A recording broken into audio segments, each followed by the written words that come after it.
Trip Couture Vlogs with the gorgeous, fantastic, and fabulous Miss Mike.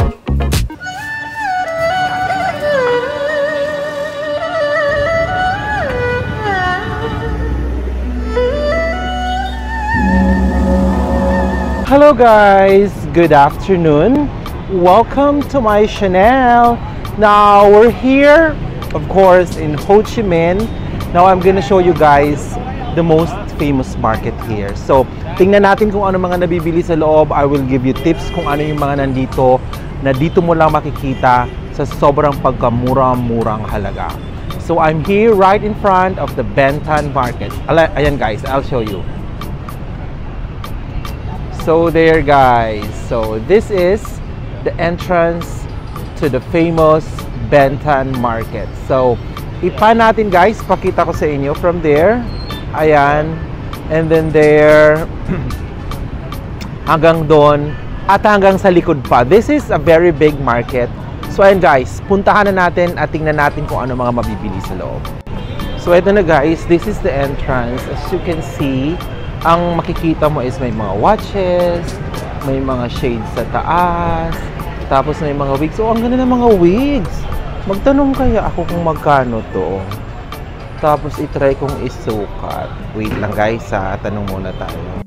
Ayan guys, oh, ito na yung itsura ko. Tingnan nyo. Bagay ba? Diba? Ang ganda, oh. 230,000 dong. So, hindi ko alam kung magkano yung presyo. Conversion. Lagay ko na lang mamaya yung conversion guys. Gusto ko to pag dumating na yung sweldo, bibiliin ko to. Ang ganda guys nung wig, 500 plus lang siya. So bibiliin ko yun pagdating ng sweldo. Marami pa naman daw stock, hindi lang siya nag-iisa. So ito naman guys, mga damit, dami mga tourists dito guys, kasi this is a famous market. So tingnan natin kung ano pa yung mga pwede nating mabili, pero babalikan ko na lang siya kasi right now wala pa yung sweldo. Ang sweldo ko is sa 5 pa. So ito guys, so yun sa mga gumagawa ng mga mga gowns, mga designers. Ayan oh. Hindi ka na magbi-beads kasi meron na siya mga beads and meron na siya mga beads, meron na mga lace. Kumbaga dadagdagan mo na lang kung gusto mong dagdagan. So ito naman yung they make suits for you in one day. Ayan. Tapos ito guys yung mga sikat na sikat din dito yung mga gantong mga knock-off na mga luxury items like mga luxury bags. How much for this? 400. Tapos bibigay, and guys, Goyard. Ilalagay ko na lang yung mga conversion sa ano ng lola mo sa yung mga conversions sa video, ilalagay ko na lang kung magkano yung mga conversions. Tapos ay may mga North Face, Balenciaga. So, eto guys, just to let you know na dito sa Vietnam, ang dami ka ditong mabibiling mga North Face, Superdry, I guess Supreme, I guess Kipling. At the same time, marami ka din dito mabibiling mga Onitsuka. The reason why is sa pagkakaalam ko, dito kasi yung factory ng mga companies na yon. So parang hindi naman ata quality issue. Talagang nailalabas lang nila yung mga ganong mga items. Same design siya. Same design siya ng guys. Kung ano yung nasa website ng mga brands na yun. Same design siya for a very, very cheap price. So hindi ko alam kung bakit hindi ba nagkakaroon ng breach of, alam mo yun, yung parang breach of, yung alam mo yung pinirmahang kontrata na inilalabas mo yung mga designs nila tapos inilalabas mo sa normal market. Hindi ko alam. Basta lahat ng mga brands na na-mention ko, ang dami nun dito at hahanapin natin yun guys. At pag nahanap ko, I'll vlog about it. So, ito naman guys is ito muna tayo, mga souvenir corner. Tapos, naghahanap kasi ako guys ng statement ring na malaki. So ayan, let me check if I will be able to find that. Pero pag wala, ito naman guys is the food corner. Hindi pa naman ako kakain, and this one is The fruit corner. Magkano kaya yung ano? Magkano kaya yung langka? May marang ba yan? Marang? How much? 120,000 1 kilo. This one is the jackfruit. Why red? More sweeter. More sweet. How much for that? 80,000 for one dog. 80,000. That one, the yellow one, only 50. 50. Give me the red for 50. 80 cheap price already. Very sweet one. Very sweet one. Yes, very sweet. You see, very sweet one, very sweet. I'm sure. No sweet, no money. I guess because it's heavy. I'll just go back. I'll just go around and vlog. You buy help me there? I know already. Closing. 30 minutes. Yeah, I know already. Oh, later. I'll You buy help me. no. I'll walk around first.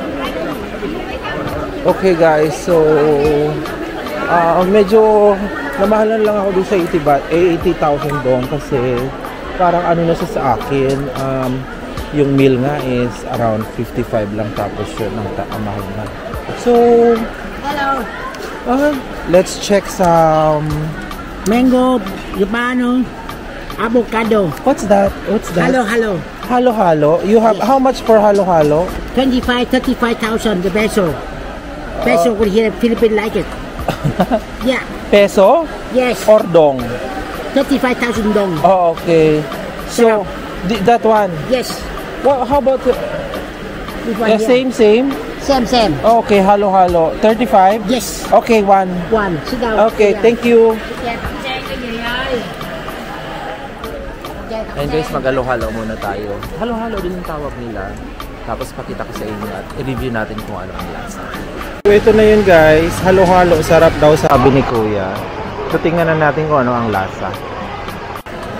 So ayun na nga guys. That was our halo-halo experience. So halo-halo siya na instead na gatas ang ilagay, nyog ang nilagay nila. So para kang kumakain ng bilo-bilo na malamig. Masarap siya in fairness.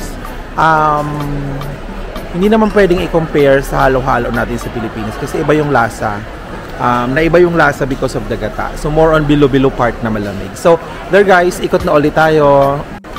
So dito naman tayo guys, parang this is more on may mga flowers, tapos may mga souvenir, may mga pamaypay. Ayan. Tapos ano pa ba? Hello. Later. No, later. Not buying yet. So eto, hindi naman sila makukulit, mga malalamig, mga mababait din.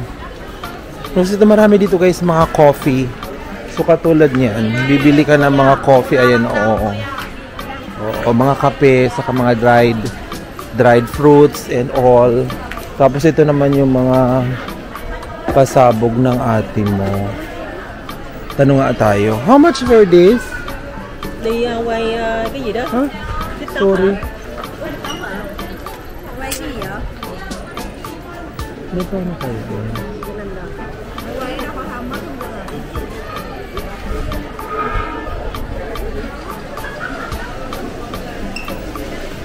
This one, how much? How much? Quay TikTok hả? 20,000? TikTok hả? Quay TikTok hả?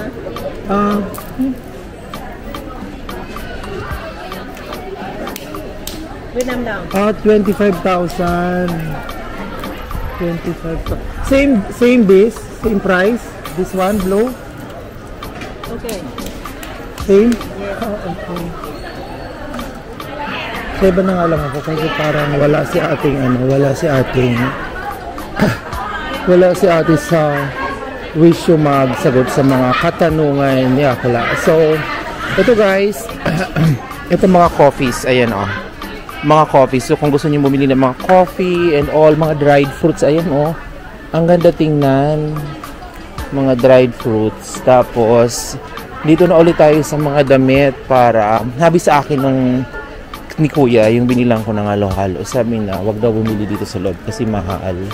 Sabi niya, bili daw ako sa labas kasi mas mura. Kasi ito daw, mas maganda lang daw dito tingin-tingin. So, yun, magtingin-tingin na lang tayo guys kasi baka nga kruhalya Mendoza dito sa loob. So, Shiva, para mas makamura tayo. Yes! Chare! So, ito na guys yung sinasabi ko sa inyo. Diba? Nakikita nyo yan. Mga super dry, North Face, and all. Tapos, ito ang ganda o, North Face. Maghahanap ako ng North Face guys. Ang ganda. Ayan o, mga super dry, mga North Face. So, magsawa ka. Pero, sabi nga ni Kuya, hindi daw maganda bumili dito kasi mahal na daw dito. So punta tayo doon sa Saigon Center kasi yun yung sinasabi niya sa aking bilihan daw ng mga murang ganon. So let's go there mamaya after this. So ano pa ba? So there guys, this is the Benton Market. Asan kaya yung CR dito? Kasi parang naiihi ako. Titingin muna tayo guys. Itong mahilig ako sa mga ganito guys. Mga ganyan-ganyan. So off ko muna guys kasi magtatanong ako. So ito na tayo guys. Ayan, magsawa kayo sa Louis Vuitton, Prada, Fendi, Goyard, Balenciaga at kung mga anik-anik pa sa mga mahihilig sa mga knock-off. So, ito guys, meron ako niyang pula.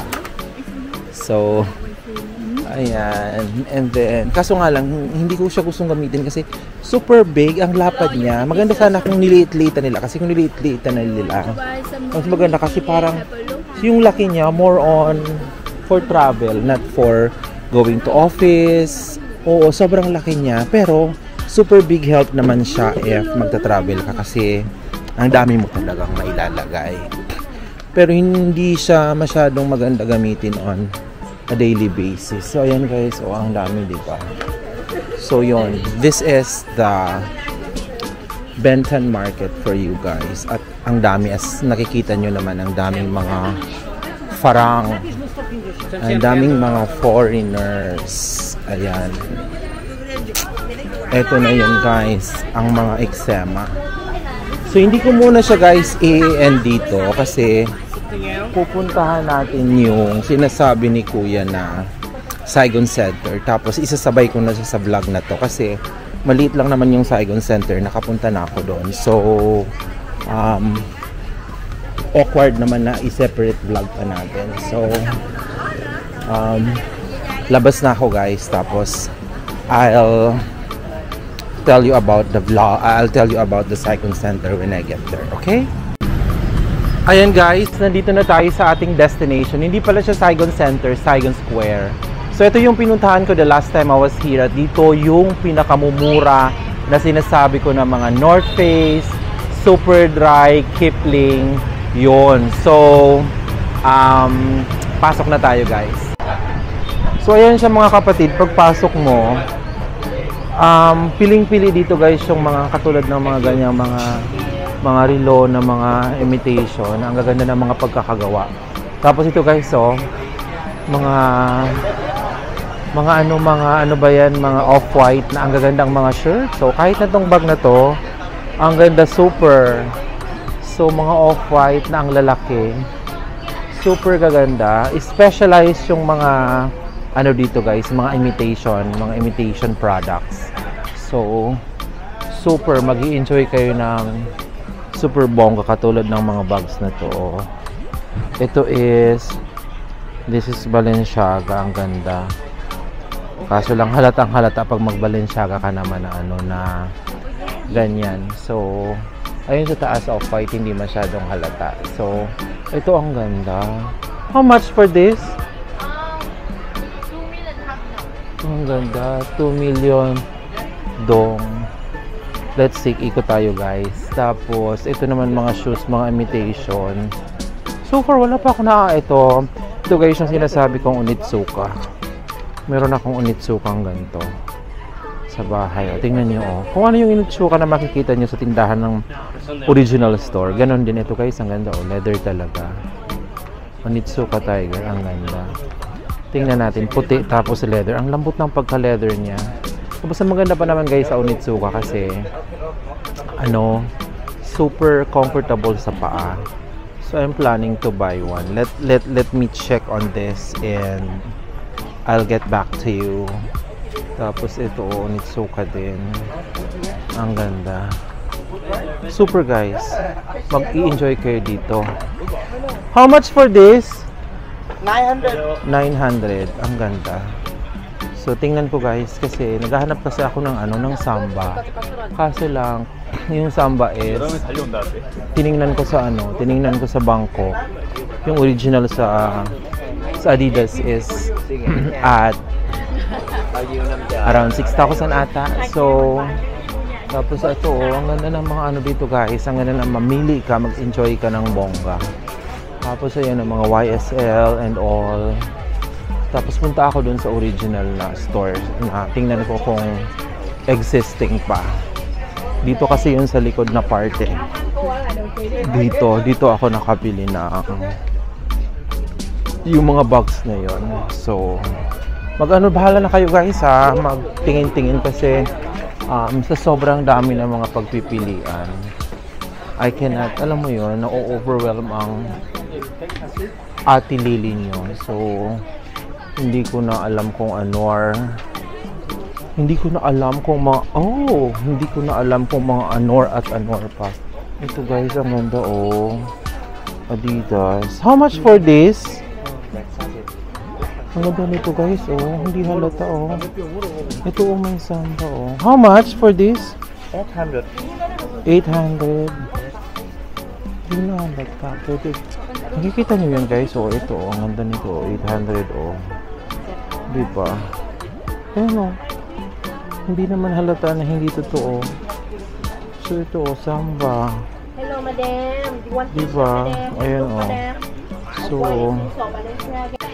guys, mga ganda ng pagkakagawa ng mga imitation. Super.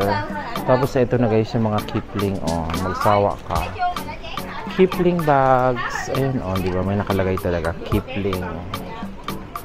Sobrang mumura niyan. Ang may Kipling ako dati ganito. Gantong blue na to. So, nakukruho guys itong mga Korean. May naaamoy akong hindi maganda sa aking Nostralalus. Charet! Ayan, so eto dito akong part bumili nung Baga Bells K nung nandito ako the last time. Dito ayan ang mga North Face and everything. So ito guys, ang ganda kaso lang ang hirap naman ito. Under Armour, di ba? So ito guys, mga Dior Rimowa luggages. Ito naman mga Prada, Goyard, Gucci. Ayun, magpanawa ka guys. Magpanawa ka sa mga ayun, may mga Tom Ford, Prada, Louis Vuitton, Thom Browne. Diba? Ang ganda. So, ewan ko kung bakit napaka-talamak ng dito, ng industry ng, alam mo yung panggagaya. Kasi yung mga na yan guys, yung mga items na yun, wala niyan sa atin. So, I guess guys, ayoko na ba masyadong mahaba yung video. So, I guess I have to stop now and end the video mamaya paglabas ko. So there guys, ito nakikita nyo ang atin yung isa na akong ganap, the May Saigon. Charet! So ito na guys, nabili ko tong sombrero na to for 100,000 dong. Now supposedly 200. Natawaran ko yung babae kasi nga boyfriend niya daw Pinoy pero chika lang ata. Pero pinakita sa akin yung 100 pesos niya. Now, kailangan ko kasi ito guys for the vlog. Kaya binili ko na kahit 100,000 dong. So, I'm ending my vlog here. So ayun, napakita ko na sa inyo guys kung ano yung mga mabibili dito sa Bentan saka sa Saigon Square. So for those of you who will be in Saigon anytime soon, find this place. Google nyo lang Bentan Market or Saigon Square at magpanawa kayo sa mga high quality na mga imitation and knockoff of Balenciaga, Chanel, Fendi, Louis Vuitton North Face at kung ano-ano pa sa napakamurang halaga at napakagandang quality na wala. Yung quality ng imitation dito guys, wala sa Philippines. So, yun lang masasabi ko. So, there. Thank you all so much for watching. Have a great day and God bless, Mamang! Maraming salamat. Please follow and subscribe. God bless!